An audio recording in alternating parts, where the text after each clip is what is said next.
From the misty Pacific coast to the rugged Cascade Mountains and beyond to the high desert in the east.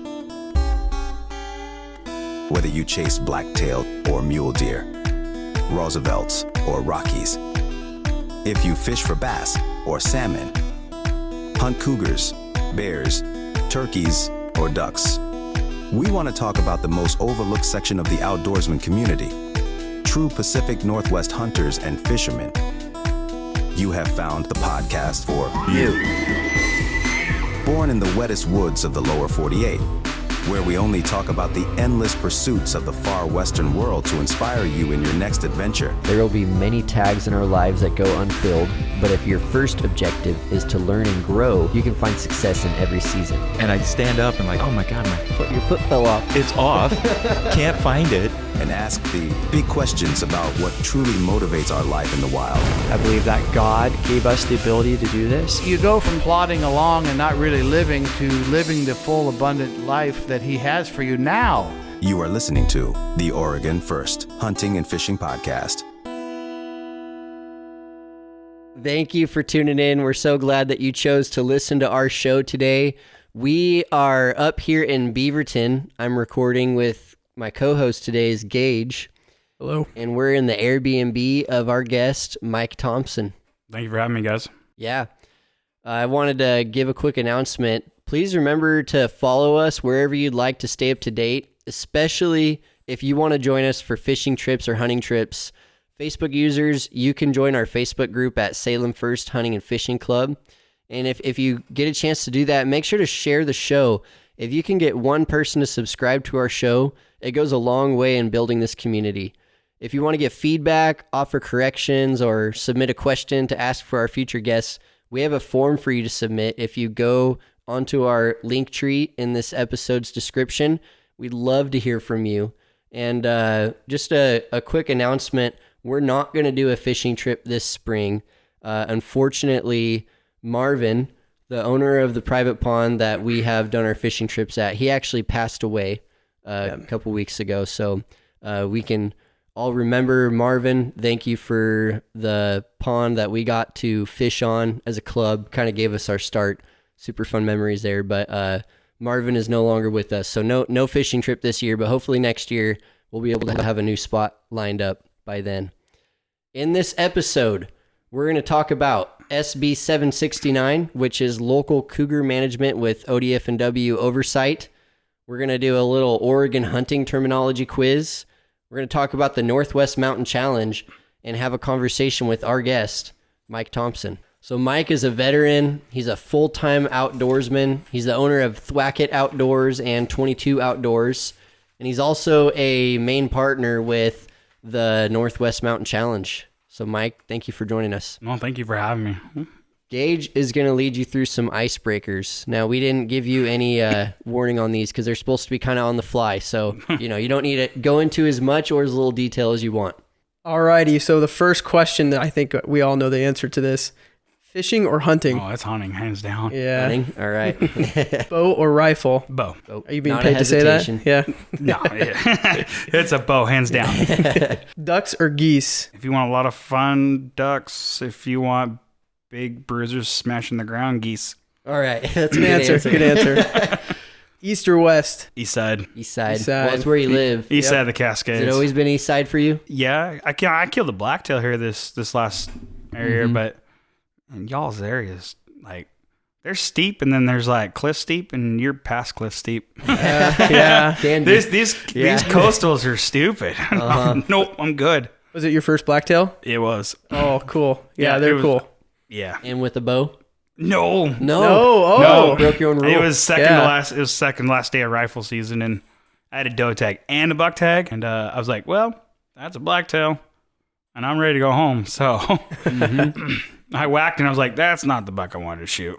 Oh, man. I was like, I would have let you live. I knowing that was an actual tiny buck. Yeah. Well, hey, it was a blacktail, though. It was a blacktail. That's cool. Good luck finding a Check big that one box. Then, but Yeah. Cool. And last question, deer or elk? Elk, hands down. elk hands down. All right. Elk Because during the rut. they scream at you. Elk Yeah. during the rut. If it's with a rifle, it's mule deer. Oh. Yep. Yeah. If I'm rifle hunting out, it's mule deer. Because I like chasing bruisers. Yeah. Yeah. Yeah. I There's may not kill awesome, many of them, but I love chasing them. Yeah, there's some cool looking deer. Well, let's talk about what's up in the outdoors. So we're kind of in limbo right now. It's show season. So, Mike, that's why you're out here in Beaverton, Portland, because you're out here for the Sportsman Show. You've been working all day getting your booth set up. Yep. And then you were telling us that you've got how many shows you're going to this season? So we've got Portland this weekend, and then we go to Boise at the end of the month. And then we get home, grab the trailer, and then we got the Redmond Central Oregon Sportsman Show. Yep. And I got to call my business partner because I think I might just push to go to Spokane as well mid-March. Man. Wow. So all the way through to March, huh? Yeah. So that's pushing you right up to turkey season. Yeah. Almost. Got no Who time knows? to call. And Just if practice I your have- calls. If it's a good show season, maybe I talk my wife into let me go to Florida with my buddy and go shoot an Osceola. Oh, Yeah. So Yeah. he's living there now, and he's getting us some turkey land over there. So Yeah. Man. I think on the phone you were telling me something about the turkey slam that you're doing. Which one are you doing? I'm doing the 49 state, all 5 species. So I was confused about that. Is that all 5 species only in the states they're in, right? 'Cause they're not all in all states. Oregon doesn't have Goulds. yeah. Yeah. So, but Oregon has Rios and Miriams. and Easterns. Oh, and you told me about that. I didn't realize they ate Easterns. Oh, I didn't know we had 3. Yeah. Wow. Yeah. A lot of people don't know it. But yeah, we have Easterns here. Yeah. What part of the state are the Easterns in? Down in the southwest part of the state. Okay. So I killed an Eastern this year, and my son killed an Eastern Rio for his first and second bird. Sweet. Wow. Aaron killed an Eastern with his bow, and then 2 weeks later, I killed a Miriam Rio cross. Nice. Ooh. Man, That's That yeah. one's cool. mounted. Oh, yeah. Yeah. That was an old bird. Yeah, And it's a cross, too. that was Gage's first dipping his toe into hunting. His first tag ever filled was a turkey this spring. Nice. Yeah, I took it with the shotgun. I've taken all my turkeys with shotguns, and I'm thinking that this is the year I'm going to switch to bow just to kind of, If you're gonna do check it, that new get a thing hex off the suit. list. Get a what? Get a hex suit. Oh, yeah? Hex is amazing. Huh. Hands down can you on my explain turkey. why? So a hex suit, basically the human body puts off an electrofield, right? And animals are very sensitive to that stuff. The hex suit, and Mike Slinker explains it really, really well on his episodes, but basically it takes the electrofield and kills it. Huh. And so you're not putting out all that added stuff. Because a normal, say like between 0 and 100, a normal is like a 52 to 58 for a person. But then like your 58 what? senses, that electrofield that you're putting off, like if it was from This a is 0. all completely new to me. Yeah, have so no like idea a what you're 0 to talking 100. See, if you came to the Sportsman Show, they're literally right next to our booth right now. Okay. Yeah, that's how he knows so much. Yeah. So, but then like if you wear the hex suit, like literally you could stick your hands. Like they have a tool that measures how much your waves put off. Like with the hex suit on, you can put your hand over the top of it, and it's like a 2. So is it a material Mm-hmm. or is it a pattern? It's a pattern that he's made into this this clothing line, and Wow. it's awesome. Wow. Did open field spot and stock goose hunting last year, and then Nice. I shot a goose at 10 feet. Is it like Oh. specifically designed for bird hunting, or It's exceptionally extra for birds. Like you can birds can just see this stuff apparently? Like So, see your aura? I think it's a feel. they feel it. I swear they feel it. Huh. So I wore the hex suit last year, sitting on a rock, Okay. no decoys, my dog standing up next to me, and I pulled my limit in less than an hour. Whoa. I took 3 people with me the next day, and same spot. And I was, if you only hit a spot for less than an hour, like the birds are there all day, they don't feel that pressure, right? Sure. So we get back in there, and literally we couldn't get a bird to come down. Wow. The difference was the other 3 weren't wearing a hex suit, Interesting. because as soon as they left, I pulled my limit. Man. Weird. Do you think big game can also kind of sense Absolutely. that? Yeah. Absolutely. A couple years ago, it's wide open. Sun's beating on me. I'm sitting next to a ponderosa. Bull's walking right at me, looking at me, and I'm like, well, I guess we're gonna put this suit to the test. It doesn't make you invisible. It just kind of takes that electrofield away. And Interesting. I mean, I went full draw on the bull, and he looked right at me and never even Yeah. phased. Who needs that Sitka gear? You know? I wonder if I was just head to toe covered in mud, if it would have the same effect. Nothing on but mud. We're talking a little predator action here now. Yeah. Going cougar hunting. You don't look like Arnie. Yeah, exactly. Yeah. Oh man, no, I'm excited for turkey season coming up. Oh yeah. I mean, there's goose hunters out there right now because it's that spring goose season is happening For the west side of the state, yeah. for the west side, and the fishermen are already hitting it. Steelhead and springers are coming up. Nice. But for me, it's just still turkey season. I don't Gage. You're probably pretty excited for springers, though. I am very excited for springers. Yeah. Apparently there's some reports of guys catching them in the Columbia and maybe in the Willie. Where I work, I overlook part of the Willamette, and I see guys trolling up and down the Willamette, and I'm like, you don't usually troll for steelhead from what I know, so they must be targeting these springers or just doing a shakedown trip, so it's getting me excited. You're not a fisherman. I'm not a fisherman. I might get one day in the water. That's it. Yeah. Yeah, well, and out in your part of the state, it's a bit different. Yeah. I mean, we do. We have the Chutes River, and they do a lot of steelhead and salmon a lot of fishing. fly fishing, too, for steelhead. Yeah. I love fly fishing. Oh, really? Oh. I do love fly fishing. Okay. Yeah, the Chutes is awesome for I that. like I'm fly going to go ahead and fishing. shut this down early then. I like fly fishing like the North Platte River. Oh, okay. For big browns and stuff. That was fun. Oh, that's cool. Oh, cool. Yeah, I just have to give a hard time because I'm more of a bass fisherman at heart, and that thing between bass fishermen and fly fishermen. We don't talk to whitefish eaters. Yeah.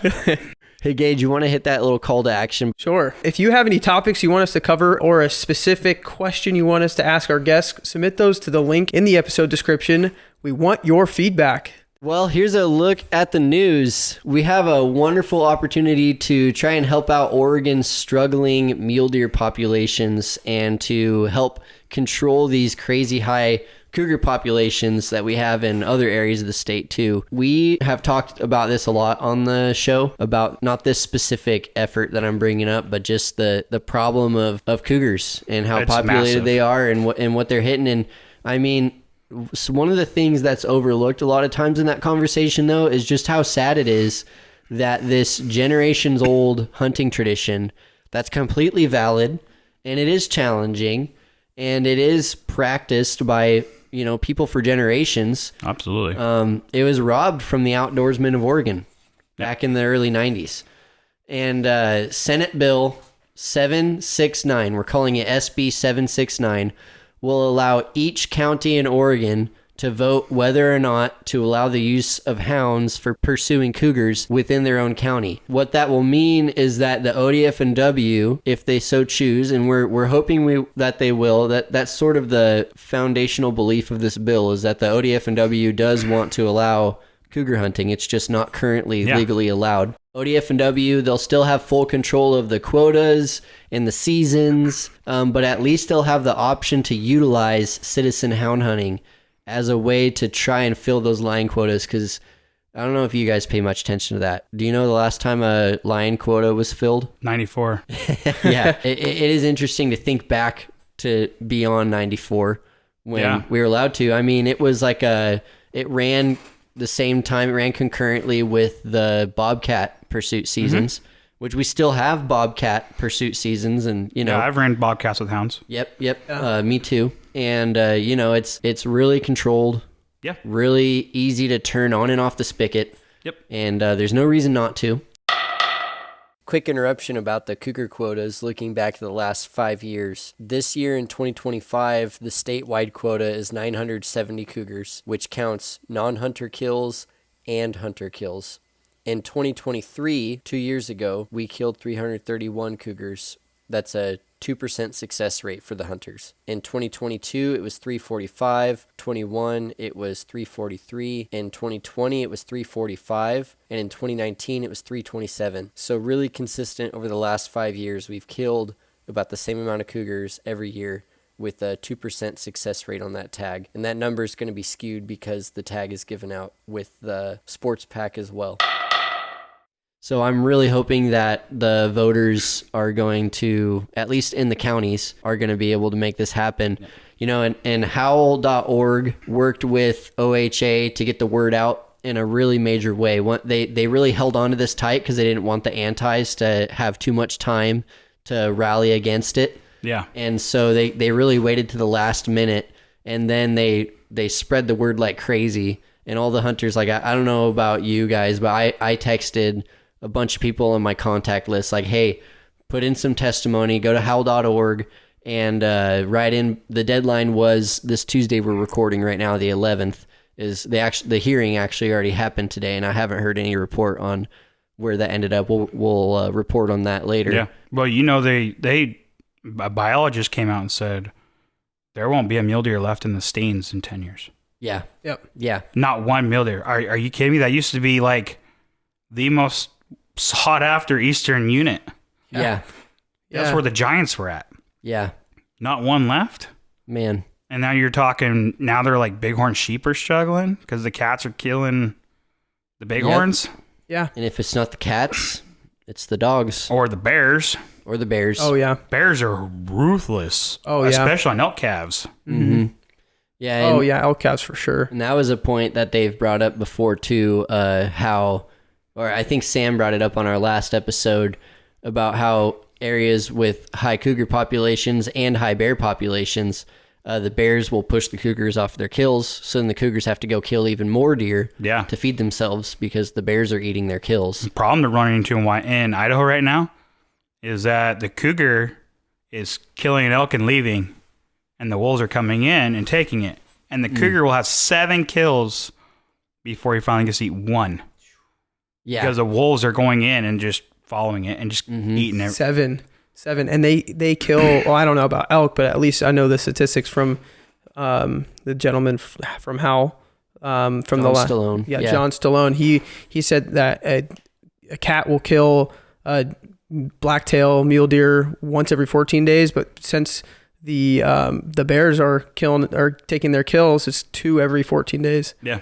Man, I mean, that's more deer than any of us hunters can kill in one season. Oh, yeah. Way more. Tyler Crockett, we were sitting at one of the Northwest Mountain Challenge camps, and he's telling me he sat on a hillside and he was watching this herd of elk, and he watched this bear kill, it ran the elk herd, and it killed 5 elk calves in less than 2 minutes. Man, yeah. Literally just, it got the calves, snapped its neck, and moved on. Wow. Mm-hmm. Yeah. And that's Are you like that's crazy to hear. 2 minutes, 5 calves? Yeah. Think about what it's doing. Oh man. Yeah, because they'll do that with like sheep in a pen. Yeah. Like that's completely heard of and recorded and known and normal to do those surplus killings. But that's crazy to hear someone saw that with a herd of elk. Man. And they did a study up in Lewiston. They tagged 50 calves. Out of those 50 calves, 1 survived in a month. Yeah. And that's sad. You know what was happening? The cows went into the meadow to go eat, and the bears would walk the edge of the meadow, find the calves, and kill it and move on. Mm-hmm. And they were just doing that.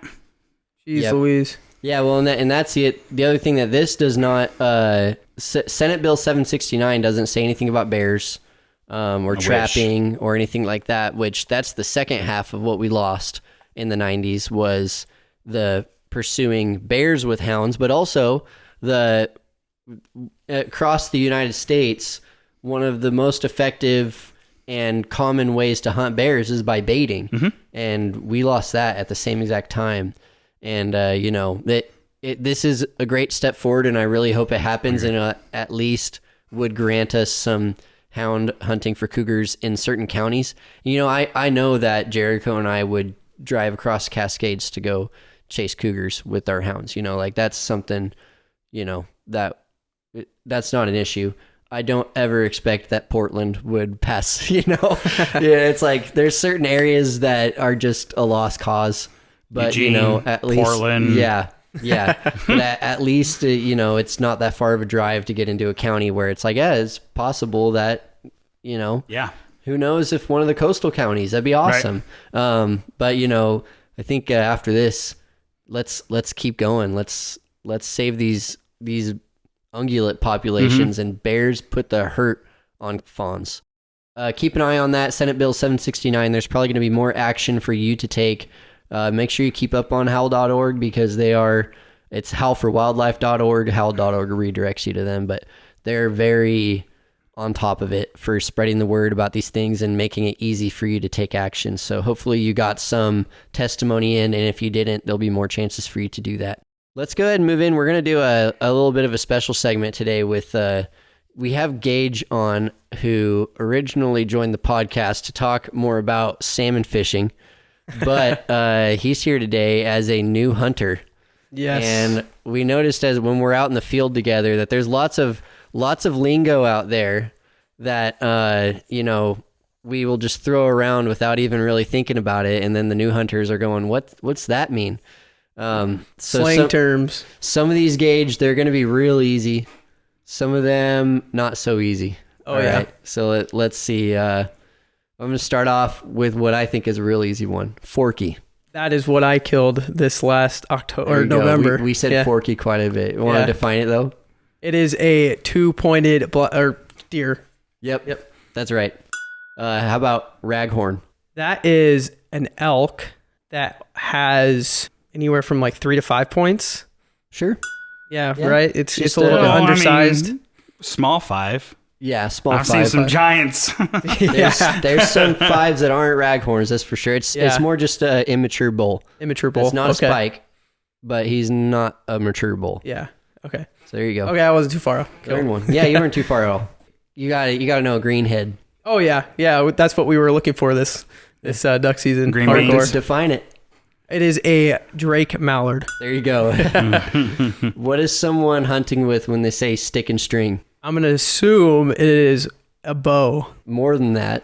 compound bow, Nope. No. recurve bow. Yep. Oh, okay. Recurve. Recurve. Oh, so it's a Longbow, specific Longbow. bow. Yeah. So Okay. it's just because Trads.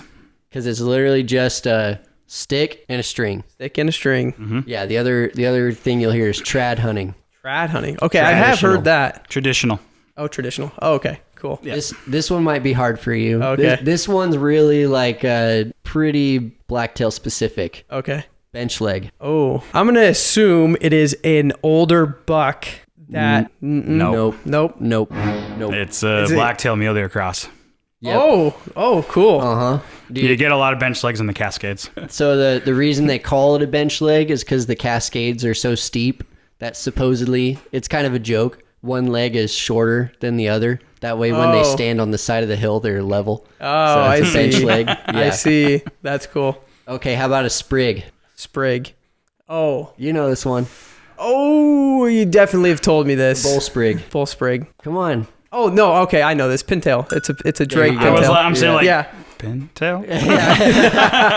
Yeah. What is a Roman nose? Roman nose is the deadhead that we found. We did find a Yeah. deadhead with a Roman nose. It is it's a mature buck with a big old crowned nose. Yeah, they have like this big old lump on the top of their snout there. Yeah. All right. How about a brownie or a freshie? Oh, that I just learned this one. That's when we're out shed hunting and you find a fresh shed. Yep, What about the- chalky? Yeah. How about a chalky? That is years past sheds. Yep. Those are the white ones. The next couple are different formations of antlers. So when a buck is cow horned, what does that mean? Oh man, I don't even have a good guess. It's just a big tall spike. Oh, Just okay. It's usually from reverting, like an older one. Oh, Just okay. a big tall. They call it cow horn. or you find some freak in nature. How about a Pacific fork? Is it like a spork? Well, nope. It's just a big, huge fork. Blacktail. Oh, so it's just blacktail another term for Just big a old black. You see like a buck that has the frame of like a mature 4x4, but he's just a forky. Okay. Just a big, huge fork. It's called Pacific fork. This one's more of a regional thing for us Westerners. This is more of a quiz question. How many total points does a 4-point have? 8. All right. Good Not job. including its eye guards. Ah, there Yeah. you go. Even more better. Yeah. Even more specific. There you go. What's a brow tine? That's if correct me if I'm wrong, but that's more of an elk term. That's right in front of their eyebrows, right? Yeah, it's used interchangeably with eye guards. And so that's Okay. the thing that's confusing is, at least in my circles, I don't know, Mike, if it's true in your circles too, we always reserve the term brow tine for elk and eye guards for deer. Yeah. But when you look at a scoring sheet, this for a mule deer, it says brow tine on the official scoring sheet. So it's kind of It's just interesting. the tines above the eyebrows. That's why they call it a brow tine. Okay. Yeah. But usually when we're talking, we just say brow tine for elk and eye guard for deer. Cool. Personal note, that's one of my favorite parts of a good mature bull rack. Yeah, Is those nice double eye guards coming out. Yeah, it's cool. Big, thick guys. Yeah. Cool. When I say G1, G2, G3, what am I talking about? Oh, those are the different actual individual antlers. So if I couldn't antler tell points. Antler points. Antler Yeah. points. Yeah. I was like, not antlers. Sorry. Yeah. Antler G3, points. Yeah. huh, he's got 3 antlers on him. Do you know what a widowmaker is? Yes. Yeah. This is another one we just recently that I remember you telling me out in the forest. That is a tree that looks like it's about to fall and Or a big branch. Or a big branch. Yep. That's gonna make your wife a widow. Yep. Yeah. On that same kind of terminology, how about a snag? Well, I do a lot of snagging when I'm fishing. That's the wrong one. Nope. You called it out. It's just a dead tree ready to fall over. Yep. Oh, okay. A standing dead tree. Standing. Yeah. Mm-hmm. There's a lot of those over here where we're hunting. When someone takes a picture with a fish or a deer and they are long arming, what are they doing? Making the fish look a whole lot bigger than it actually is. Yep. By sticking their arm out. Yeah. Yep. Everyone knows the secret of long arming. His next buck, he needs to sit like 8 feet back. Yeah. And we'll do the wide it'll angle usually be lens. just a little spike, but it'll be the biggest spike on the camera. Well, now we're getting into some fishing and turkey ones. Okay. So, I mean, you know what silver bullets are. Oh yeah, steelheads. Are they steelheads? Or coho? Yeah. Normally, when I hear silver bullet, people are talking coho. I don't know. What do you think, Mike? You can be the tiebreaker. I don't do fishing. We'll just make one up. What do you think? You think steelhead or silver bullets too? I mean, a steelhead on a fly rod is pretty insane. Okay. Steelhead it is. How about blackmouths? Oh, that's a Springer. Yep. Limb hanger. That's a turkey. Yep. That is a big old beard, right? Spurs. Spurs, yeah, that's spurs. Yep. When you can hang him from his spurs on a Yeah. limb. Rope dragger. That's a turkey. Yep. You got a nice With a big old beard. Yep. There you I go. just call them beard draggers. Beard dragger. It is. Yep. Long beard. Yep. Spring thunder. What's that? Oh, that's the gobblers. All right. Yep. Well, I don't know. That's all the terms I wrote Don't down. call them thunder chickens. People don't like that. I don't know Yeah. why. Well, that was one of the ones that I was mentioning earlier. Or as People I were like to call them little rafter elk. Yeah. I like that one. That one's a cool Honestly, man, it's like chasing elk in the spring. They're just tiny. one. Uh-huh. Yeah. Yeah. You treat them the same as an elk. I mean, that's offensive to some elk hunters. For some reason, they get offended by that. But I don't know. I don't get it. Like turkeys and elk, like you can't just go at a turkey. Yeah. Like Yeah. you just can't go at a bull. I mean, sure, if the bird's hot and kamikaze, cool. Yeah. But you're I not going mean, to get when it that very happens, often. it's awesome. Yeah. You're like, ooh, and then it's Jake. You're like, oh well. Well, hey, I mean, this is I don't know. especially for your first bird. There's nothing wrong with shooting jakes for your first bird. Yeah. That was mine last year. Yep. I don't know. Turkey has a special place in my heart because that, like you said, that was my first big, animal that I took down. And man, seeing those last year, we called them 3 jakes. I'm sitting in their brush. Brian's behind a wood pile, right? See that come in, man. That got the heart going. I got called 3 of them in off the neighbor's place, and there you go. That's awesome. Yeah, so cool. You gotta hear this. Well, first of all, Mike, did we forget any terms that you were expecting me to say? No. Okay. No. So Gage has had an amazing first year as a hunter. Very, very lucky. Turkey, That ducks. was the first one. He got a few of his first ducks. First deer. He did get his first salmon this year too. Yep, got a couple of them, which is nice. What else did you get first? I thought you got something else. We saw elk. Well, we saw elk when we went out, and I was taking him on his rifle elk tag general over the counter. That tag's a mess. But anyway, Yeah, along that's with you. a really good first year for someone, don't you think? Yeah, I that's a think good that year. he's spoiled. Let's get into our conversation with Mike Thompson.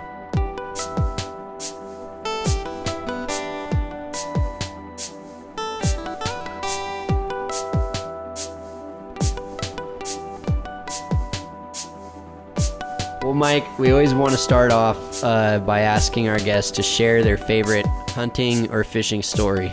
You got a good one for us? Yeah. My favorite hunting story, I've had a lot of them being with youth and taking them out on their first animals, and veterans and active duty service members and stuff like that. So I have a lot of good hunting stories, but believe it or not, my favorite one, there was no kill, nothing like that was involved. But I had my kids with me. It's the second last day of the season. I've already shot my bull. And we're packing camp up, and I'm like, I wonder if there's anything close. And so I went off the edge of the camp, and I started bugling, and just kind of listening, nothing, and bugled again. And there's nothing to say, it's just location bugles, and nothing. And then I'm starting to walk back towards the truck and hook up the trailer. All of a sudden, like, I hear on the far ridge a bull scream, and I'm like, oh, ooh, okay. So like I'm matching his tone, and all of a sudden, like, it's closer and closer and closer. And now, like, my kids are standing next to me, and there's a main dirt road right next to camp, and I'm like, there's no way this is gonna happen. But I start doing the breeding sequence, and I start getting real hot, and this bull gets really hot, and he crosses the road, comes into the camp, and my kids are watching this bull come into camp, and I'm like, there's no one here with a tag. But it was the coolest thing in the world. My kids literally, that was in 18. So my son was 4 and my daughter was 5. Oh, that's cool. Wow. And they are literally hooked. Oh yeah. My daughter's like, I want to kill an over the rifle, but I'd rather do it with a bow. Like this bull came into camp? Came into camp. That's Wow. wild. And it's a high pressure unit too. And literally, like, I played it right because I heard a car come down the road and I shut up. Right? Because in real life, if I'm that close to a road and there's an elk that close to the road, like, I've seen it multiple times. Like, the car will drive by and you give like 2 or 3 minutes and then they'll go right back at it. Yep. Oh, wow. So that's exactly what I did. You know, elk are all about realism. Yeah. Elk are all about timing, and you got to know the timing. That bull was a great example of the timing. Like, the car drove by, I waited 2 or 3 minutes, I was listening, like, car's long gone. I'm like, okay. Threw out the bugle again, and I mean, it was within a snap of a finger. The bull was right back at it. And it sucks for that car because I'm sure they were elk hunting. Yeah, probably. Yeah. That bull walked right across the road like 3 minutes after they drove by. Yep. It was super cool, man. The kids had a great time. Oh, I love that. That was awesome. Wow. My best fishing story, I was fly fishing. It was in another state, but I was fly fishing. My daughter was in the backpack. And I had, that day I was light. I was using a 3-way St. Croix with a 2.5 pound taper line. And I hooked into a massive brown. Oh, nice. And I was like, oh, like, here I am not trying to fall into the water. My daughter's on my back. Yeah. I don't want to lose the fish because this thing is a giant. And so we fought this fish for about 15 minutes. Wow. And finally landed him. And the story was so good, like, and the fish was so beautiful that I was like, okay. So I got him mounted. He's in the house. Oh, yeah. I did. I That's got cool. the fish mounted. That's cool. And I already told my daughter, I said, when you move out to your own place, like, this is yours. Yeah. Yeah. Because that was the experience I got to share with her.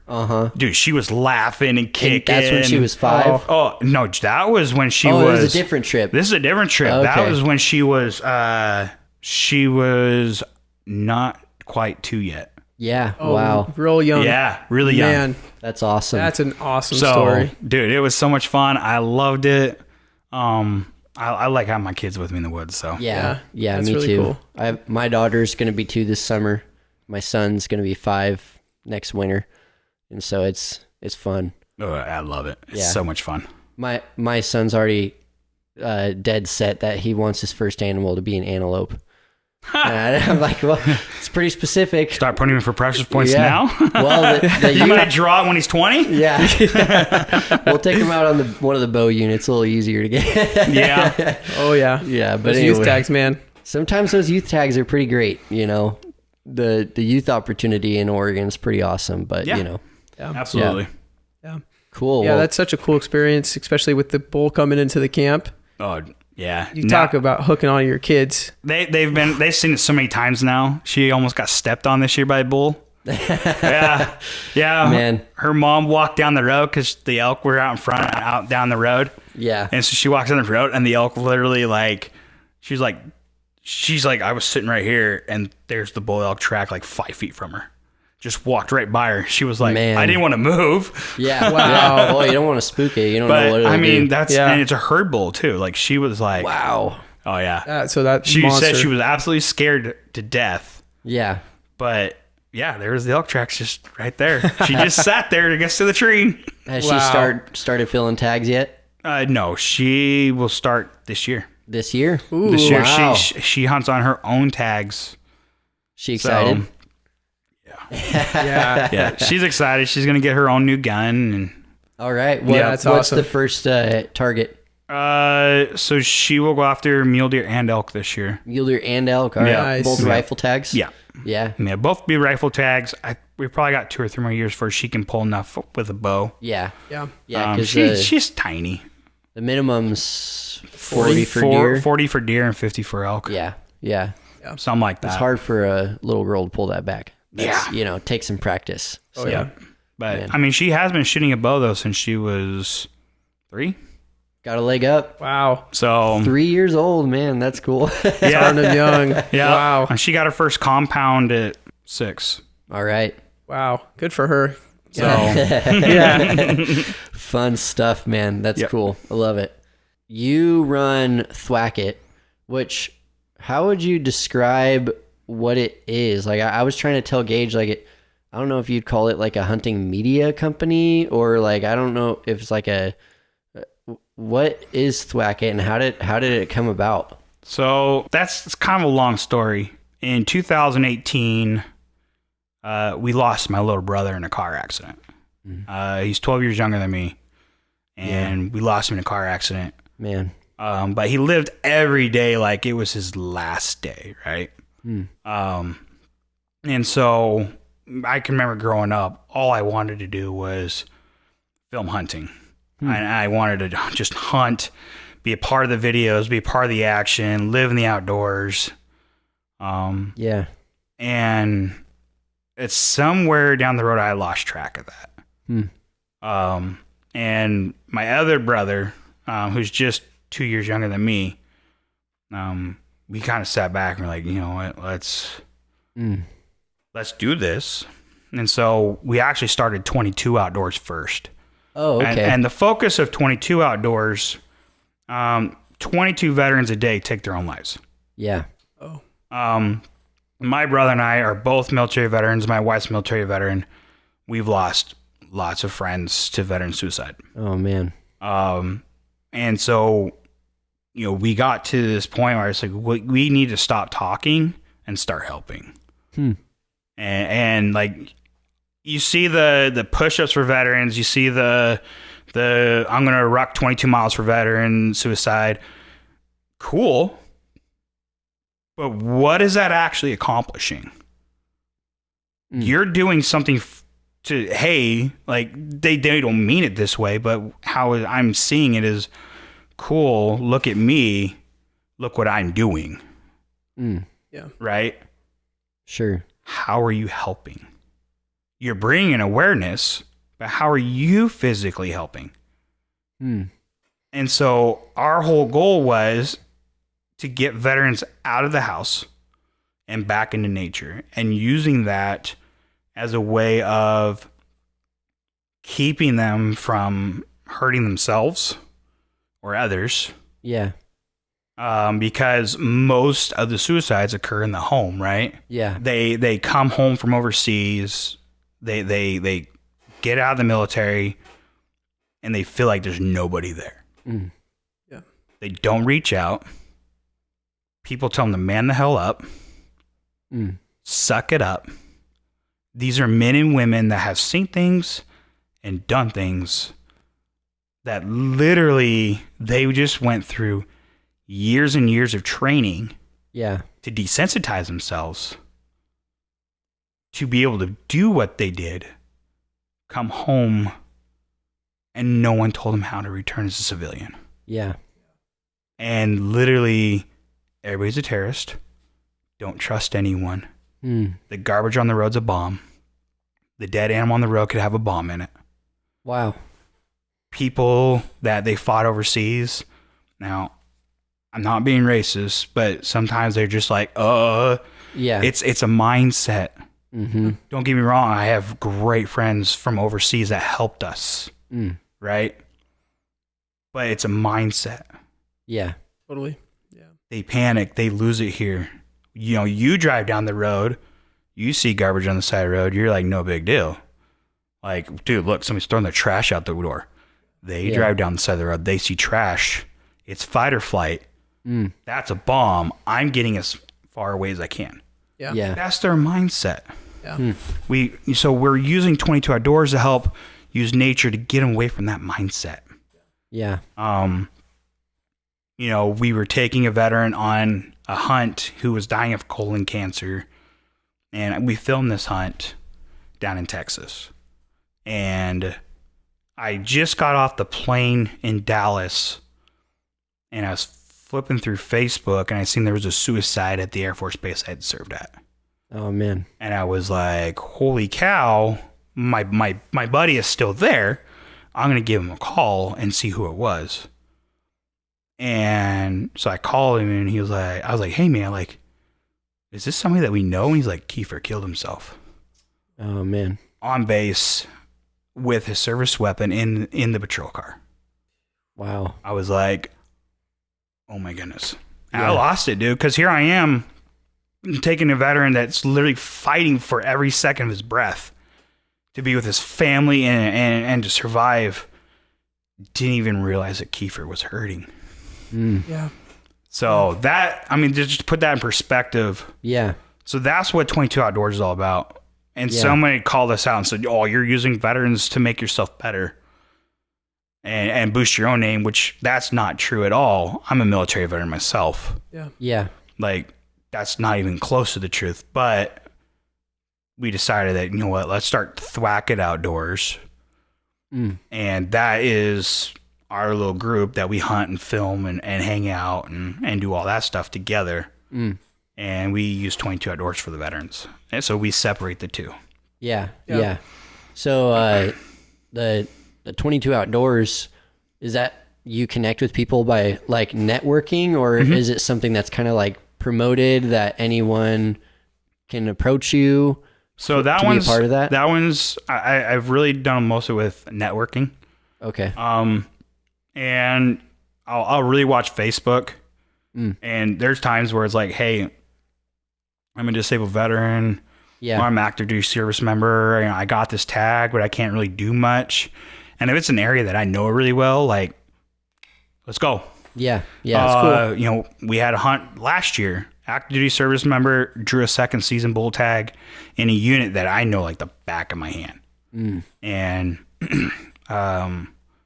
we got out there, and the first day we'd seen some elk, but really couldn't do much about it. The second day we didn't see any elk. I mean, we are putting miles in. Oh, And yeah. I called my brother up and I said, hey, this is what's going on. He's like, go over here and go check this area out. Okay. So we go back in there, and I didn't take the main camera equipment with me. I should have.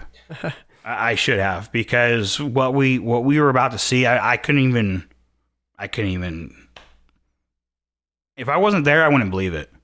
Huh. They were bugling, screaming, and rutting mid-November. Wow. Whoa. And not like a little bit, like heavy rutting. Wow. And I was just like I know that cows come into heat Yeah. every month until they're bred for up to 4 months, right? Yeah. This was insane. That's cool. There was 15 bulls in the herd. Whoa. Herd bulls still in the herd. There had been 100 cows. Mid-November. Mid-November. Wow. And I'm just screaming. And I actually pulled my phone out and I started filming, and we captured the rest of the hunt on camera. Yeah. You can hear the bulls screaming. That's insane. And his first shot, we weren't ready for how many elk were about to come out of those trees. Oh, yeah. Oh my goodness. You got to watch the video. Yeah. Oh, yeah. But it That's was cool. It was super cool. So he hit a limb on his first shot, and we kept the herd calm, pushed really hard, and got close to the herd and he was able to take his first bull ever. Well, Yeah, are you that's so rifle cool. hunting? That was a rifle hunt. Yeah, man. Wow. I left my bugle tube and my alcohol at I was camp. gonna say, there's no way you had your bugle tube in November, right? Yeah. Wow. What Yeah. a crazy story. But yeah, no, it was Man. really cool. You can, I mean, it's on our Facebook page. Yeah. And our YouTube page. Yeah. How has the outdoors helped you in your life, readjusting from serving and coming back? And I mean, here you are now, highly functional individual. I wasn't always that way. Yeah. Has outdoors played a big role in that? Massive. Yeah. Massive. When I got home, it was early June. So I spent the whole summer in the outdoors, just kind of hunting and hiking and relaxing. Were you like seeking healing, or were you just distracting yourself? Distracting myself. Yeah. Trying to get back to the civilian life. Again, Yeah. no one told us how to do it. Yeah. They just said, hey, we've basically taught you how to kill people for 6 years. Yep. Go be a civilian. Uh-huh. Okay, how? Yeah. Like, all I've known is military life for 6 years. Yeah. And that's a long time out of someone's life, especially in young adulthood. That's a Yeah. big chunk of time. Yeah. So I went to start going to college, and I started realizing, like, that's when it kicked in for me, was like, there's no backup. There's no one here. What do I do? I started panicking. I started freaking out a little bit. I started, like, I'd spend 3 hours in Walmart, nothing in the shopping cart. I could tell you the demeanor of the people, where all the exits were. Huh. Oh, wow. Started realizing I was canvassing buildings and stuff, and I was like, this is not good. Mm. And so I called my dad, and he's like, hey, call the VA. Mm. So I called the VA, and they were like, well, we can get you in 6 months. I was like, I by this point, I understand I don't have 6 months. Mm. So I got a hold of the Central Oregon Vet Center, told him what was going on, and he was like, where are you at? And I was like, well, I'm in Redmond, Oregon. And then, they're in Bend. Oh, okay. So they're not far away, Yeah. but they're closed. I was really surprised I was expecting to leave a message. Oh, And he was like, I'm here. I'll see you when you get here. wow. Yeah. And I drove over there. Man. And I think them lending their hand out and kind of helped me talk through stuff and kind of getting back in that swing of things was really helpful. Uh-huh. And I realized, like, using nature as a way to help rebuild myself really helped me out as well. So I did that. And that's why I'm using nature the same way. And now I'm working with backcountry veterans Yeah. to do that as well. Wow. Yeah. So That's awesome. So for you, you grew up in the outdoors, right? born and raised. So do you think that the outdoors was especially therapeutic for you and kind of a calling back to the way things used to be for you? Yeah. Or, okay. So do you think that, is it universal? Is everyone just impacted by the outdoors in that way? Or is it Yes. really, okay, Because, you got to realize, like, it's not just about hunting. sure. Yeah. Just going for a hike and just being out there and seeing things, like, Yeah. you're just there. Uh-huh. You're one with nature, and you get to just kind of unwind. Yeah. You don't have the stresses of home.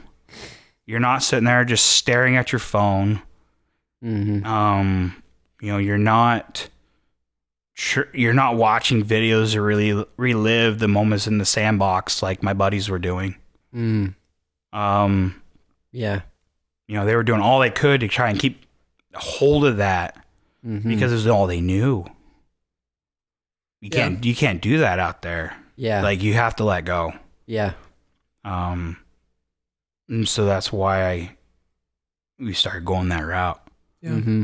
So It does seem to be a universal draw for people. I mean, people who don't hunt, kind of like what we do, they go out and hike. I mean, it's a huge culture. Yeah.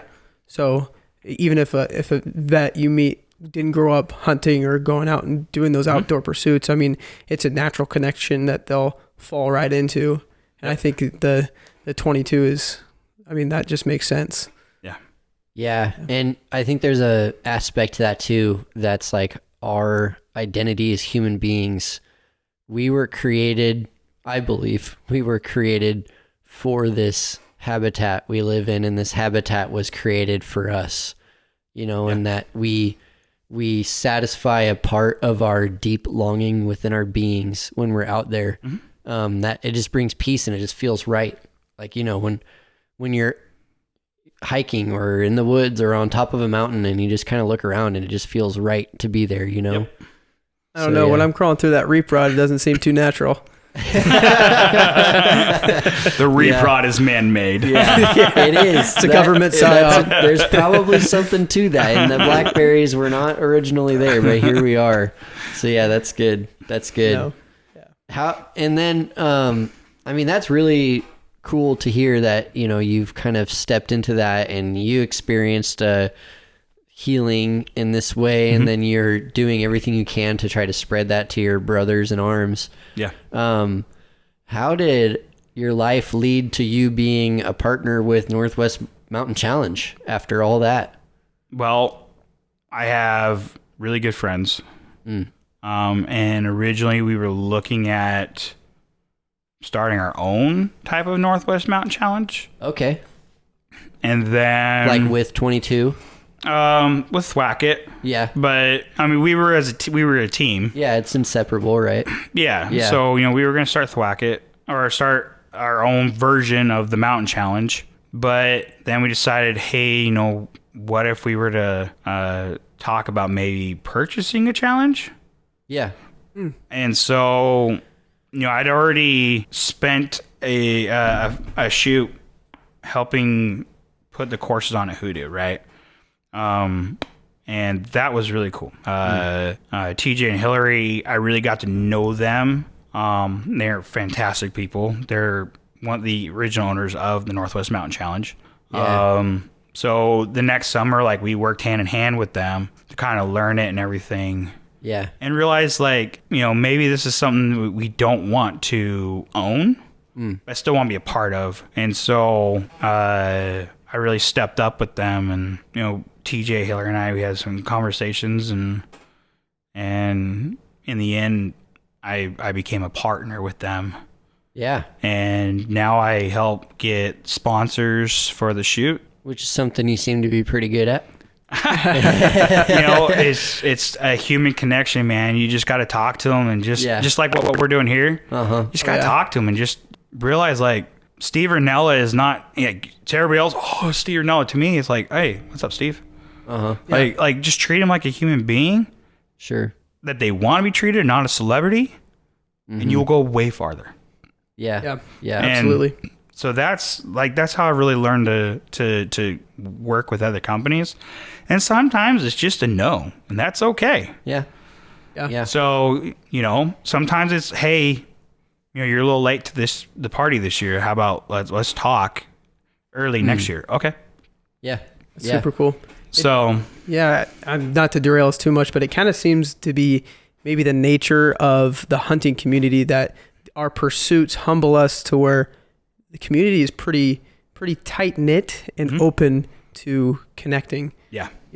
This is a generality. Yep. Yeah. Oh, I mean, I've noticed that when someone is just a jerk, they're kind of naturally weaned out, Yes. Unfortunately, there are a couple of jerks who kind of have some sway and some power, and just takes longer for them to get weeded out. But, that's what I've noticed is, like, the people who are really well-known and respected are well-known and respected because they're just genuinely humble, good people, Yeah.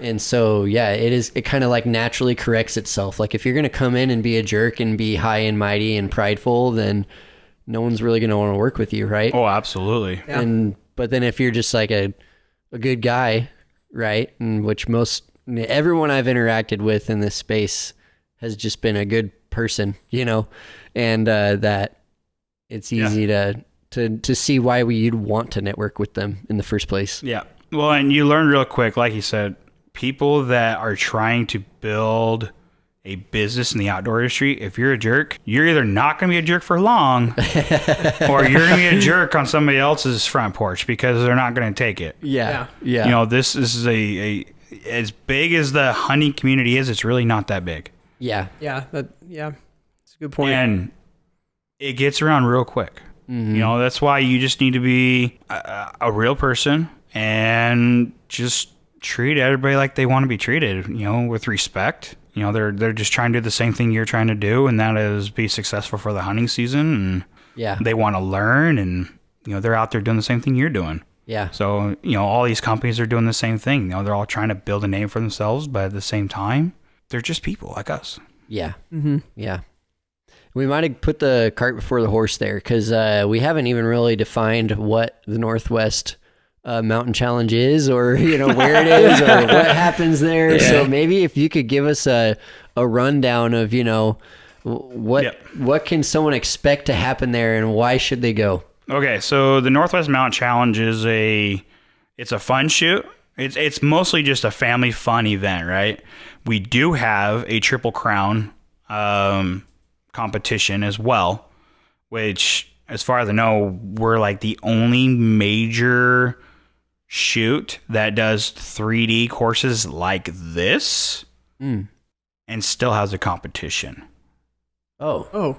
There's, so what's the alternative to just free shoot, no competition? You can have free shoot, no competition. Or you can have a competition. But we have an actual competitors that come from all over the place. And, you know, there's big money at it. Our winnings are collectively $10,000 a shoot. Wow. We've had families literally come through and clean house. Oh, yeah? Yeah. Wow. Your kids won, the wife won, and the dad won. They're back next year. Yeah. They literally come through and they clean house. Oh, geez. So, and then you got guys like Ryan and Sean who, you know, they practice and practice and practice, and they're pretty much always on the podium. Wow. You know, they're doing really, really well. So that's part of the Northwest Mountain Challenge. Then again, we have our fun shoots. So we have 2 family-friendly courses. We have an intermediate to expert course, and then we have our pure elevation course, which lives up to its name. Oh, It is yeah. pure elevation. You start at the bottom, you hike clear to the top, and all the way back to the bottom, and they're not nice. Hoodoo, you can ask our shooters. We take them up the Cinder Butte grind. Oh, yeah. You start at the bottom and you come up the backside of the butte. Okay. Oh, yeah. And literally, when you start coming up that backside, it's cinder. And I don't know if you ever walked through loose cinder before. Oh, yeah. Yep. It's like walking in sand. Yeah. You it's take a awful. step and lose half a step. That's and what's we under take that them. snow? I We didn't take them realize straight up that backside. Oh, yeah, I'm going skiing there this Yeah. weekend, and I would have never guessed it was like that under that snow. Yeah. On the backside, huh? Yeah. Okay. Yeah. It's pretty intense. And we in that course, like, we put one year we had a wolf that was 3 yards, but it was literally straight down. Oh, yeah. No way. Yeah. What? Yeah. Yep. So like literally you could see like the 12 ring by like an inch and a half. That's Wow. cool. Wow. So, but then we also had a caribou at 128 yards. Wow. So and that's all for the fun course, or is that the competition pure elevation. too? So pure elevation used to be a competition, but now it's mule deer and Hoyt. Okay. Those are the courses that are competition now. Who are some of the companies that put on courses? So pure elevation, which is that's always going to be there. Okay. We work with Mule Deer Foundation now as a partner. Cool. And so we have the Mule Deer Foundation course. That's our intermediate to experts course. Okay. People can still take their families on it. Like, it's not real bad. I don't recommend it, Yeah. but people do it. Yeah. And kids, they just power right through. Then we have our Hoyt course, which is completely family friendly. And then we have our archery. It's Archery Trader. And we have that course as well. And it's family friendly. There's some intermediate shots in there. We do like to throw some long bombs on there, and we're not promoting long shots. Okay. What we're promoting is get out of your comfort zone. Yeah. Take these long shots. But what you find is that when you practice at that 120 yard mark, we're not promoting you taking a shot at an elk at 120 yards. Yeah. But watch what happens to your group at 50 yards. Yeah. You are way more stable. Yeah. You're finding, like, you're shooting at 120 yards and you're seeing how much you move. Go to 50 yards afterwards. See how little you move. Yeah. Yeah. See how much more confidence you have in yourself and how much less you have of target panic. Yeah. Yeah. So, I mean, we put a bison up at 148 yards at Tamarack this last year. Wow. Wow. Man. Again, Man. it's not to promote long shots. It's just to promote getting out of your comfort zone and It also just practicing seems there kind of fun to so you can be try more to- comfortable in the comfort zone. Yeah. I mean, that's a good distinction to make because, you know, I personally just feel like it's irresponsible to try to take a shot that far at a living animal, but it's for 100%. fun. You know, you're Yeah. on, it's a stationary still target. Yep. And it seems like I've always wanted to try to lob an arrow that far, but I don't have that kind of opportunity usually, Right. you know? Yeah. And that's the other thing. Like, most of the course for all of Northwest Mountain Challenge, most of the shots are literal hunting shots. Okay. They are literally, like, for example, last year we had an axis deer, right? Or a fallow deer. Oh. The vitals, we had a tree that V'd. Oh, yeah. Vitals completely clean in the tree. Okay. Nice. That's cool. It's 40 yards. Mm-hmm. You're telling me that you're not going to take that shot? I'm absolutely taking that shot. But how many people are out there like, I wish I had the chance to practice this? You can practice that shot. Yeah. That's what we're giving you. I know you're paying to come to the event, but our event is not that much money. You can shoot every course every single day. And I mean, you're only registering for 3 days for $80. Yeah. Right? You can shoot all 4 courses every single day. So essentially you can shoot 12 courses in 3 days. Wow. Like, we're giving you this opportunity to do that, Yeah. to practice these shots, these uphill, and work on your anchor points and, you know, close shots, far shots, really focusing on, hey, you know, sometimes there's a limb just in the drop zone. Now, obviously, our competition course, it's wide open because it's a comp course. Yeah. Like, but there's nothing in the way to break the arrow flight. Yeah. But these other courses, like, hey, you know, there might be a hanging limb. You need to clear that limb. So maybe you're dropping to your knee. Maybe you're stepping back a little bit. You're stepping forward a little bit. You're seeing the shot. And you know how many times people are like, you don't know how much I know. Yeah. Yeah. That's cool. what this course is all about. And rangefinders are cool. No, yeah. Yeah. Rangefinders, even for competition, are absolutely Okay, cool. cool. Oh, cool. Yeah. So, nice. you know, we don't discriminate against the rangefinder. We get it. Some of our shots are massive. Yeah. Yeah. Well, I just use the rangefinder. You know, I learned my lesson the hard way. So I'm a rangefinder guy, especially when hunting. You know, you don't want to, unless you really have been doing it for enough decades that you've got your eye tuned. But, you know, Yeah. Well, those I mistakes relied on the happen. rangefinder this year, and it cost me. Really? Really? Was Yep. it elevation that cost you? No, it was because I second guessed myself and used the rangefinder. Okay. I literally looked at the bull. That's 29. That's 29. That's 29. And I was like, I'm going to range it. Let down, grabbed my rangefinder, clicked it, 29.2. Nice. Went back to full draw and he's got gone. busted. Oh. Yep. The rangefinder cost me. So Yeah, that's the sometimes you hard just part need to about the trust rangefinder. yourself. Yeah. Yeah. So even at the shoot, like, don't be afraid to be like, that's 54. Yep. That's 42. And just challenge yourself in that depth perception. Well, that's a huge skill to That's a develop. huge and that's skill. a great Totally. opportunity to develop it. Absolutely. And then range it and see how close you are. Yeah. And sometimes it's an optical illusion. Yeah. If you're looking up or down, that could really play a huge. Up or down, 10, across 15 a yards. draw, Yeah. down a log, in a shadow, behind trees.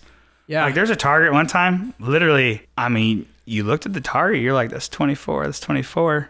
Range it, it's 38. Huh. Wow. Depth That's perception. totally It was- different pen. It was because the way we built that target was it completely messed with your whole sense. Yeah. So I'm imagining it kind of like I don't know. I don't want to say mini golf, maybe more like frisbee golf, where you're going throughout the course, except obviously you're only going to take one shot at a target, right? Yeah. And so are you going in like a group of friends, or is it just kind of group of friends for all, or no? So we do have registration online where you register basically like for a tee time. Oh yeah, I was gonna say that. Yeah. So so it starts at 8 a.m. and goes like your tee times go all the way through 12 in the afternoon, and then after that it's open shoot, like it's free for all after that. Okay, to where you're not really going in order so much of the course. Yeah. Okay. So, a lot of guys they'll shoot their course during their time. They'll go right back up and they'll start shooting other courses, right? So they'll do all that, and some of these guys, like, they really gung ho, and they will seriously. Pure Elevation is usually like a 5-mile course, and these guys will start off the morning with Pure Elevation, and then ride the lift up and shoot the other 3 courses. Wow, man! I mean, I'm even thinking of the work of just setting up the courses. I can imagine. I did over 200 miles in 3 weeks last year, Yeah. setting courses up. It's good for you. Yeah, Man. there you go. There's your elk prep. Is the difficulty levels, or is that more related to the shots or the terrain? Terrain. Okay. And shots. So like a difficult or expert level course, you're going to be taking harder shots and the terrain's worse. It's going to be nasty. So like you either one of those limiting factors. Yeah. Got it. But I love the challenge of those expert courses, like Stevens Pass. Oh man, that it's sounds 1,700 feet straight up. Sounds fun to me. You walk out of the lodge, right up the mountain, straight up 1,700 feet. Okay. It's we've watched people literally get to the first target, turn around, come back. Wow. Really? Yep. Because it's so steep. It's steep. Yeah. Man. And it's we have a sign at the bottom that says You excited warning. for a challenge, Gage? Oh, I'm excited. Yeah. Yeah, I mean, we have a sign at the bottom that says warning. If you have any medical conditions, Yeah. if you have heart problems, if you have breathing problems, like, this is not your course. Yeah. Oh, sweet. It's on there when you sign up, and it's on there when you start the course. That's what I like to hear. Oh man, Yeah. are you just saying that to make us excited about it? I'm saying that people because try the first one and turn around. Like, that just makes me want to do it even more. Like Cam Haynes even dropped out. we've seen people that we swore we're going to turn around, and they did the whole course, and we were like, props. Yeah, naked. Yeah, All right, well, I know what you're thinking of me right now. Then, so the order of operations for when you show up. I saw somebody run it. Oh, really? No way, Man. Yeah. man, that's insane. When you first show up, though, like, let's say you're not camping, you show up in the morning to shoot. Is there anything going on in the lodge? Like, In the mornings, not really. Like, there's breakfast and stuff at the lodges. Sure, just like the ski food, normal lodge food. Hoodoo does a really good job. Tamarack does a good job, and Stevens Pass they have food there for you, and they really do try and do a good job. It's just trying to get the manpower there to develop good food. Now, Stevens Pass does have an upstairs restaurant, and they do a great job. Okay. They do a great Where's job. Stevens Pass at? Stevens Pass is in Washington. Okay, yeah. I'm not familiar I think with it's that one. Highway 2. Okay. Between you have to run out of Monroe and head east. Yeah. Is there any kind of like business to take care of when you arrive, or do you just show up and start shooting? So you show up, go to the reception desk. Okay. Hillary and Sarah will be there. Got it. We strongly recommend that you pre-register. Yeah. Because like Hoodoo, you're going to show up, and I'm telling you, there's not going to be a spot. Yeah. You're going to have to wait till after 12 o'clock on a Saturday. Wow. Because And then you're fighting 100, it's full. whatever, 1,000 people on the mountain after that point. So a lot of them, they shoot their course, and they're done. Like, the open shoot's really not that busy. Okay. And we've had people show up on Friday. They can get a spot. Maybe it's not for the course they were wanting, but they can get a spot. Yeah. And same with Sunday. The morning is usually booked out, but after about 10, 11, you can start getting some openings there. Mm-hmm. Because, people are going home and stuff. Yeah. You know. But yeah, and then we have the lighted knock shoot on Friday night. Oh, cool. And it's literally lighted knock. Like, Yeah. we put lights on these 10 targets, and you're shooting lighted knocks at 10 o'clock at night. That's awesome. Man, that's like night fun. skiing. That's fun. And it's a hoot. And everybody that, like the last couple of years we've been doing it, everybody that did it, they're entering in for this giveaway for an $800 pair of Vortex binos. Sweet. That's awesome. So somebody's going to win incentive. a great pair of binos. Yeah. Yeah, I like it. All because they stayed up on a Friday night and went and shot lighted knocks. And those guys have fun. Yeah. I've watched them all shoot at the same time. And we watched them literally skip off the target and there goes the arrow. And you're watching it fly through the sky and you're like, See ya. Hope you didn't bring your grizzly sticks. it's like, well, no one's getting that arrow. Yeah. Well, how many arrows do people have to bring? Like, do we lose a lot of arrows that weekend? If you're experienced, not usually. Okay, cool. But All right. if you're him, yeah. 5,000 arrows, bro. Yeah. Yeah. Okay. But, Yeah, sorry, Paige. We've had guys like, I brought 3 dozen arrows, and they come back like, I only lost 1 arrow. Yeah. Yeah. Like, we don't make it to where like this is just painful. We make it to where you get an understanding of Well, I saw a picture of a target that must have had like 40 arrows in it. Was there ever a situation where that's happening? And are we shooting each other's arrows? Because I mean, you do get these groups like, so you're not supposed to be bigger than like a 5-man group. Okay. To keep it moving along. But Yeah. what they'll do is they'll go up in like a group of 15 and Sure. they'll split it up like 5 and 5. They're sly. And then after like the second target, they're all 50. Yep. Yeah. It's hard to keep track of that, I'm sure. Yep. And those 15-man groups, like they destroy a target quick.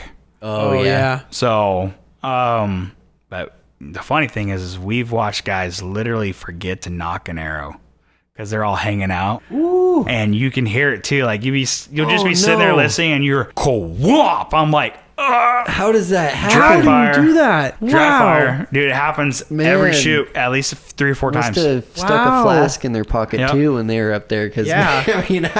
They get to talking. They just get to hazing and whatnot. Yeah, their yeah. buddy just missed and everything. And they're all Yeah. goofing off and they totally forget to knock an arrow. Wow. that's hilarious. That's like going up to the tee without a ball on the tee, right? Yeah. Like, that's crazy. Yep. I can't even Is think there about food other than the lodge food? The lodging, all the ski resorts reserves the rights to the food. Oh, really? Yeah, I didn't realize so that. you can bring your own food up, obviously, Yeah. but the There's lodging reserves the rights to the catering or food. anything. Huh. I didn't know that about the. It didn't used to be like that. Oh. But then the lodges started figuring it out. Started wising up. They started figuring out, wow, actually we can make a lot of money here because they were seeing how much the caterers were raking in, that. Yeah. Oh man. and they yeah. wised up real fast. Oh, I'm sure. Well, then I hope. I mean, I've never been one who has had a problem with lodge food, but hopefully they kind of also, stepped it They up do with good that. food. Yeah. Like Okay. their food has always been really, really good. Yeah. So we are working on something on doing a new thing on Saturday night. Can't really mention it yet. Okay. But there is something coming on Saturday nights, and it's butting away from our traditional way we've been doing things. Okay. And it's Stay gonna be tuned. big. Uh-oh. It's gonna Big be big. announcement. It's gonna be fun. And it's gonna be helping out Mule Deer Foundation big time. Okay. Oh, we like to hear that. So, All right. and Mule Deer Foundation just started that blacktail initiative. Yeah. Yeah. So We talked quite a bit about that in the last episode. I joined that as soon as it opened up. And so Ken, one of the guys that helps us with all the shoots, is actually starting. They've discussed it, and he will be starting his own chapter for the Blacktail Initiative in Roseburg area. Roseburg. Okay, cool. Roseburg, yeah. Yeah, that's my one complaint. I was like, let's get some more Oregon stuff going on here. Yep. More Oregon chapters. Cool.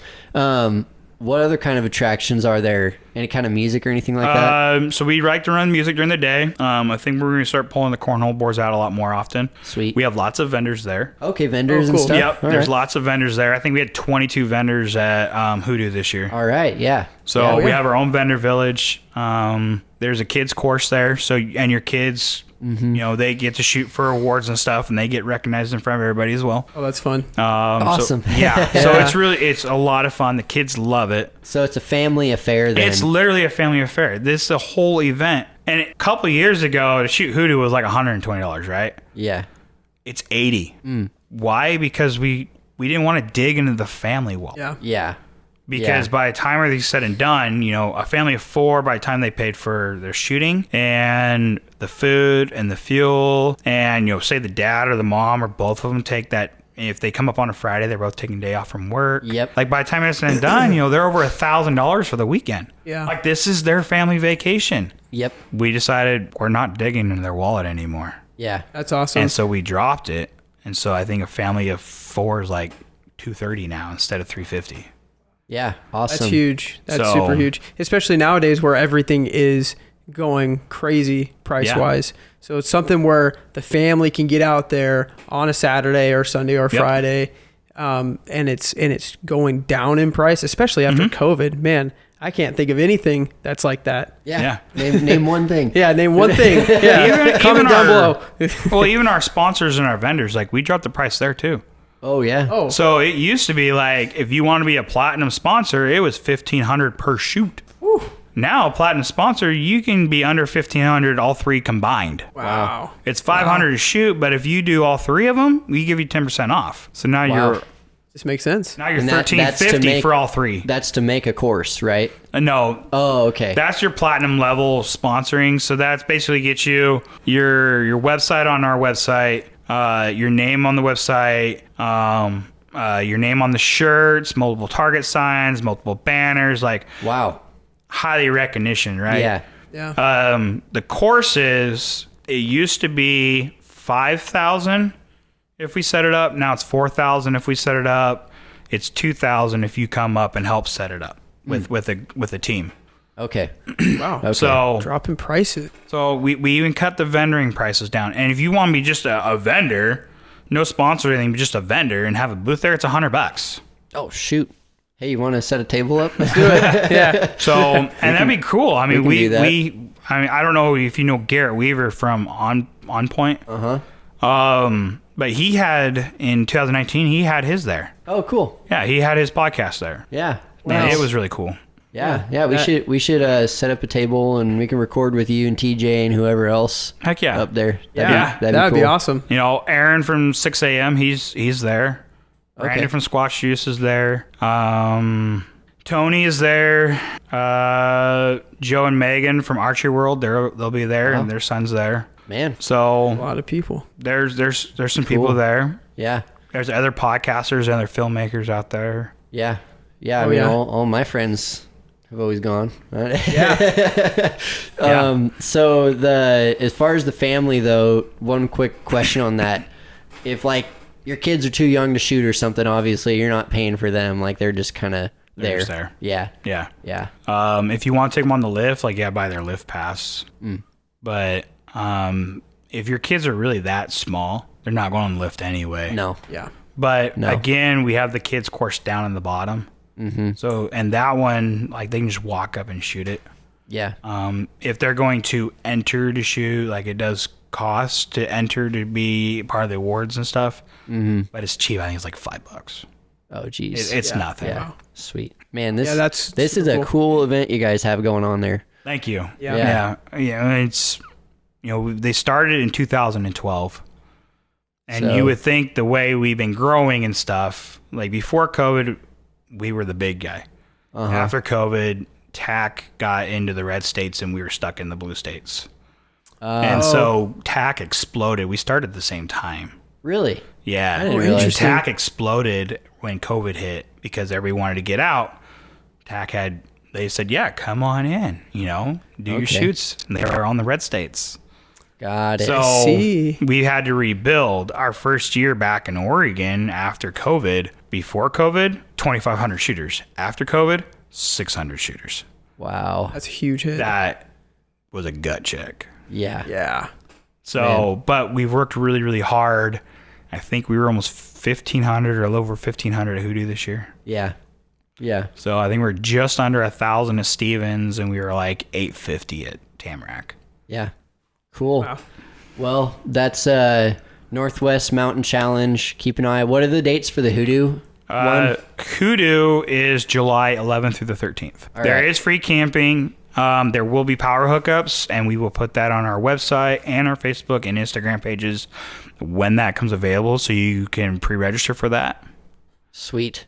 So make sure to follow you guys Yep. on social media to keep updated on that. But And the new announcement to be announced. yeah, that's exciting. Yeah. Whatever Yeah. that's going to be, who Yeah. knows, right? Yeah, I'm excited for it. Like, we've been working on it for a while. We started this last year thinking maybe this could happen. Wow, my mind is racing. And now it's actually happening. We are doing a new course this year. It's the Ooh. Onyx course. Oh, sweet. It's an unmarked course, no flagging. Oh, Oh boy. So you literally, last year we started doing something new where we'd walk the course and track it. Yeah, and share it. And then we'd share it, right? We'd Yeah. use QR codes, and like you could scan the QR code and had all the courses on there.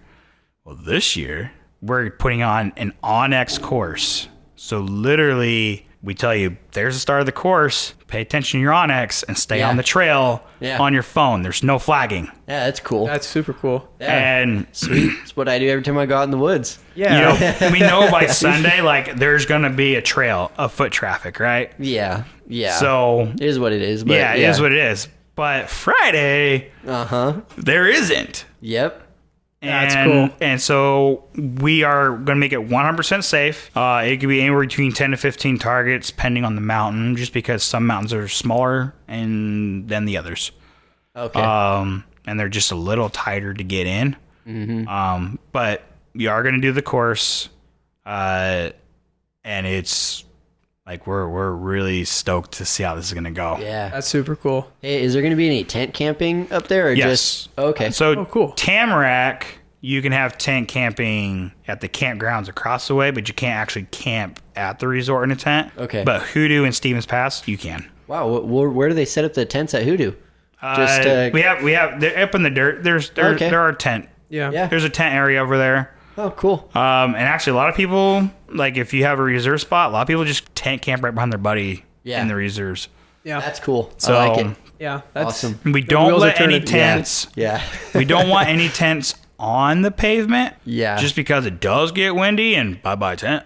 Yeah. Yeah. We try and reserve those for trailers, especially for Hoodoo, only because Hoodoo fills up Yeah. really fast. Oh, yeah, it does. By the time you get there, if you get there late Thursday night, Wow. That's crazy. there's some spots, but all the close stuff is gone.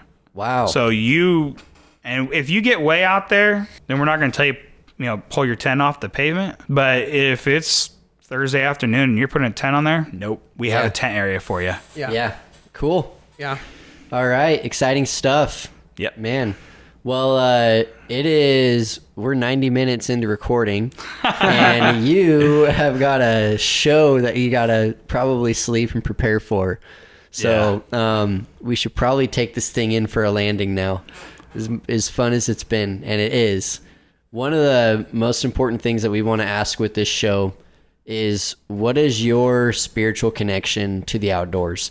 And honestly, we really touched on that. I think we were kind of beating around the bush a bit with what you've done with 22 and the role that's played in your life. But maybe if you could just one more time and maybe a little bit more succinctly explain like your spiritual connection to your life in the outdoors. Well, I mean, this is God's creations, right? And we're the caretakers of the land. Yeah. We've built these cities and these towns, and we're growing, and we're destroying everything. Why not get out there and take it in while you can? Because there might be a time where you can't do that anymore. Yeah. And I tell you, when I'm out there, like, I don't feel any closer to our Heavenly Father Mm-hmm. and our Lord and Savior than when I'm out there. Yeah. I don't know if you've ever gotten on your knees and just said a prayer and just talked to our Heavenly Father when you're out there. Yeah. It's different. Like, there's no distractions. There's just you and him out there. And man, I tell you what, you can feel him put his arms around you. Yeah. And honestly, like, there is no greater feeling. Mm-hmm. There just isn't. Amen. So, if we can pass that on to our kids and hopefully save this, because today's youth is tomorrow's wise conservationists. Yeah. Yep. Yeah. They're also the stewards and caretakers of the land when we go. Mm-hmm. So why not teach them why God put this out here in the first place? Yeah. Yeah. We're the stewards and caretakers. Might as well do it the right way. Mm-hmm. Absolutely. So, if you want to develop a really good, serious spiritual feeling, do it. You don't even have to, it's not even hunting. Just go out there and hike. Yeah. Go out there and fish. Go sleep under the stars. Just go. Yeah. Honestly, that's the best thing I can do, and tell everybody is just go. You don't know until you've done it, and once you do it, you're like, why did I wait so long? Yeah. Yeah. Absolutely. I think that was one of the first things I told Bryant when I first started getting into hunting, and I owe a lot of that to Bryant. But like, why did I not do this sooner? Yeah, man. I think there's like I said earlier, there's a natural connection right to it that just feels so right, and that's 100% God's creation. Yeah, us being able to take it in and be a part of it, like you said, is you can't beat it. You can't. Yeah. I served in the military with a lot of people that city. Like that's all they were. They were just about the city life. Huh. And then took them out to the woods and hiked around. Yeah. And when we got back, you just saw it. Yeah. Like you just saw their expressions, and they were just a different person. They felt relaxed and relieved, and they were just different. Yeah. And a lot of them, they're still in the city, but there's a lot of them now that they're not all hunting and fishing. They're just out there hiking, and now they're like, dude, I can't believe. Like, I used to make fun of you for this. Now I live this. Yeah. Yeah. That's good. That's cool. I mean, that's how I was with duck hunting. Oh, I used to make fun of duck hunters until 4 years ago. Yeah. Oh, really? Yeah. Yeah. Yeah. Wow. Now I'm getting ready to start my own waterfowl outfit in Idaho. Oh, wow. Wow. Now that's a turnaround right there. Well, I still make fun of fly fishermen, so we'll see what the It's future okay. We holds. can't all be perfect. That's good. Thank you so much for sharing that perspective, Mike. Absolutely. Yeah, I agree full-heartedly. There's just a special connection to our Creator in His creation and living in what He created for us. Yeah. And loving it and preserving it. It's our job. Let's go ahead and hear, where can we learn more about 22 and Thwackit and Northwest Mountain Challenge? Send us to some of those places. Okay. So 22 Outdoors right now, I'm just running a Facebook page. Okay. I started a YouTube page, but it wasn't gaining any steam. Sure. So all my 22 Outdoor videos for hunting and stuff, I put it on the Thwackit YouTube page. Okay. And you can find us at Thwackit Outdoors. It's THWACKIT. And so you can find us there for the filming parts and the videos and stuff. Sorry, that's YouTube only with Thwackit? YouTube, Facebook, and Instagram. Okay. You have Thwackit _Outdoors. That's my brother. Mike _Thwackit Outdoors is me. Okay. And Thwackit.Outdoors is our team page that we're actually starting to build up as a team and really focus all our efforts on that. Okay. And then Thwackit Outdoors on Facebook.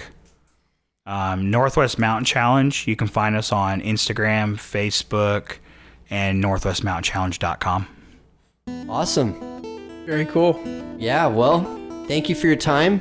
Thanks for inviting us out to your Airbnb in Beaverton. Thank you. Thank you. Yeah. I walked in, I was like, well, it's definitely not what I would think. But it's pretty modern. It's a pretty modern city style Airbnb. Hey, we're Portland. when in Beaverton, right? Yeah. Give me the mountains, please. Yeah. All right. Well, you enjoy your show coming up, and we'll looking forward to talk to you later and see you up on the mountain. Awesome. Thank you. Mike.